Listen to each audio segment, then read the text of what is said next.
Service in Paducah has issued a severe thunderstorm warning for southwestern Hardin County, Illinois, central Pope County, Illinois, northern Livingston County, Kentucky, until 7:45 p.m.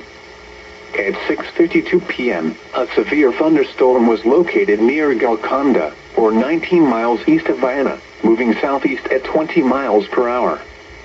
Expected hazards include 60 miles per hour wind gusts and nickel-size hail. This is a radar-indicated threat. The following impacts are expected. Expect damage to roofs, siding, and trees.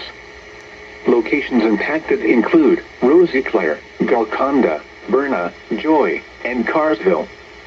Repeating, a severe thunderstorm warning has been issued until 7:45 p.m. for the following counties in Illinois: Hardin and Pope, and Livingston, Kentucky.